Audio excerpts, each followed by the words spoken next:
नमस्कार प्यारे साथियों, मेरा नाम है पंकज सोम और अशोका डिफेंस एकेडमी के यूट्यूब चैनल एग्जाम यात्री पर आपका बहुत बहुत स्वागत है। प्यारे साथियों, आज भारतीय नौसेना दिवस है। 4 दिसंबर भारतीय नौसेना दिवस है और ये बहुत ही गौरव का पल हमारे लिए, क्योंकि इस दिन भारत के पास 3 सशस्त्र सेनाएं हैं। आप सबको ये पता ही होगा, भारतीय सेना, भारतीय वायुसेना और भारतीय नौसेना। मेरे बैकग्राउंड में एक वीडियो जो इंडियन नेवी से मैंने ली है, तो credit goes to Indian Navy, लेकिन चूंकि बहुत ही मोटिवेशनल इंस्पिरेशनल वीडियो है तो ये मेरे लिए बहुत ज़रूरी था आज आपको दिखाना। जो 4 दिसंबर है वो भारतीय नौसेना दिवस के रूप में, उसके पीछे एक छोटी सी कहानी है। आपने हमारे पड़ोस में एक देश देखा होगा जिसको केवल भौंकने की आदत बहुत ज़्यादा है या छिपके वार करने की आदत है। उसमें उसकी मम्मी ने सांधा कम ही खाया, जो वो आज तक खुल के वार हमारे साथ नहीं कर सका। हमेशा वो पीठ पीछे ही वार करता है। तो 1971 में भी ये गलतफहमी उन्होंने पाल ली थी और उनका एक उस समय बड़ा एडवांस उनके पास एक सबमरीन था, PNS गाजी। तो उस गाजी को लेके उन्होंने एक व्यवस्था बनाई कि भारत के जो ईस्टर्न कोस्ट हैं उनको हम लगा लेंगे ठिकाने।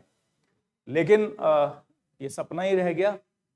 हमने ऑपरेशन ट्राइडेंट के तहत हमने उड़ा दिया PNS गाजी को।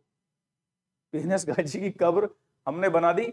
इस महान कारनामे के लिए 4 दिसंबर हमारे लिए भारतीय नौसेना दिवस है। भारत का नौसेना का इतिहास तो बहुत पुराना है। चंद्रगुप्त मौर्य के समय से ही नवाध्यक्ष नाम का एक ऑफिसर आपको देखने के लिए मिलेगा। तो वो नवाध्यक्ष जो आज के एडमिरल हैं, उन्हीं के लिए वो शब्द का प्रयोग किया गया है। दूसरी बात प्यारे साथियों, जो वर्तमान नौसेना है ये 3 कमांड में बटा हुआ है, ईस्टर्न, वेस्टर्न और सदर्न कमांड में बटा हुआ है। और NDA के थ्रू, नेशनल डिफेंस एकेडमी के थ्रू, नेवल एकेडमी के थ्रू और आपका जो CDS की परीक्षा होती है उसके थ्रू आप इसका हिस्सा बन सकते हैं, यहाँ पे आप जा सकते हैं।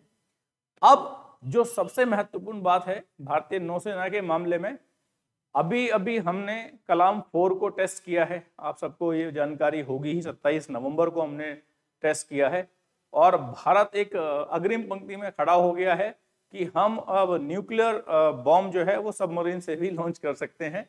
तो मतलब मुझे अपनी नौसेना के बारे में जब मैं बात करता हूँ या अपनी तीनों फौज में से कोई सी भी फौज की बात करता हूँ, तो जो मेरा सीना है वो गर्व से चौड़ा हो जाता है। यहाँ पर एक जानकारी आपको देता हूँ, 15 जनवरी जो है वो आर्मी डे है, 8 अक्टूबर एयरफोर्स डे है और 4 दिसंबर नेवी डे है। ये इंफॉर्मेशन आपके लिए कारगर रहेगी। बहुत बहुत धन्यवाद। जय हिंद, जय भारत।